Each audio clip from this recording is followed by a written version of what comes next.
Si è tenuta stamani l'annunciata manifestazione di protesta di alcune famiglie ancora sgomberate della zona di via San Vincenzo, nel cuore del centro storico di Agrigento. Si tratta di residenti che abitano nei pressi del palazzo Lo Iacono Maraventano, crollato un anno fa, e non ancora rientrati nelle proprie abitazioni. Siamo con l'avvocato Basilio Vella, che è il legale rappresentante, rappresenta un po' gli interessi degli abitanti di questa zona. Ecco, sostanzialmente l'iniziativa di oggi che senso ha e cosa chiedete? L'iniziativa ovviamente non è sospetta, nel senso che non muove da ragioni politiche, ma muove da una prevalente e preminente interesse che hanno i miei assistiti di rientrare nelle loro abitazioni. Qui noi viviamo una situazione del tutto paradossale, voi stessi lo vedete, noi siamo qui in un'area, mettiamo i piedi in un'area dove c'è un divieto di transito.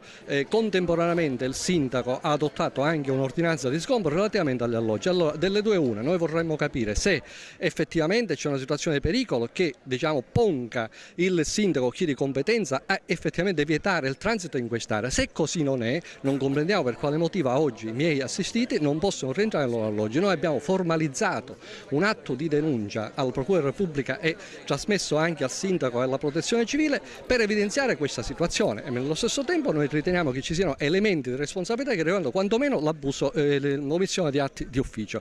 Quindi noi chiediamo con immediatezza che il sindaco attivi le iniziative per verificare se gli alloggi sono in condizione di idoneità abitativa, perché se così è, allora subito deve seguire la revoca dell'ordinanza di sgombero. Aggiungo anche che c'è una situazione anche del tutto paradossale, perché oggi la Protezione Civile non ha rimborsato quelli che sono i costi che i miei assistiti hanno sostenuto per, trovare un altro alloggio, per trovare rimedio a quella che è la condizione di grande disagio in cui loro sono costretti a vivere. Allora, l'associazione vittime del Palazzo Lo Iacono non ha a tutt'oggi, malgrado le continue richieste, ottenuto alcuna risposta.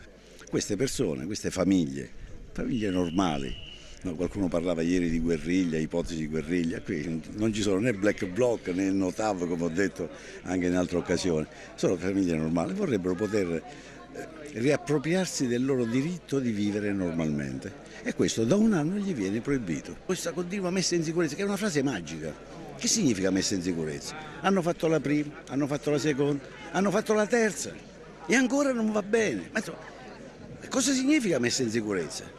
Forse l'idea che aveva dato il comune alla procura di demolire, quando inutile, quando dannoso, non si è conservato nulla. Guardate, veramente fate un attimino delle riprese, ditemi se questi fregi eccetera con gli interventi fatti hanno, come dire, conservato il loro valore artistico. Penso proprio di no. È veramente una cosa squallida, quindi la sostanza qual è? Provocazione, sì, vediamo di sentire qualcosa. Abbiamo invitato tutti i sindaci, compreso il sindaco uscente, ma non per aggredire, non ci interessa colpevolizzare nessuno. Qui ci interessa capire quali sono le risposte da dare a queste persone. Questa è la cosa fondamentale.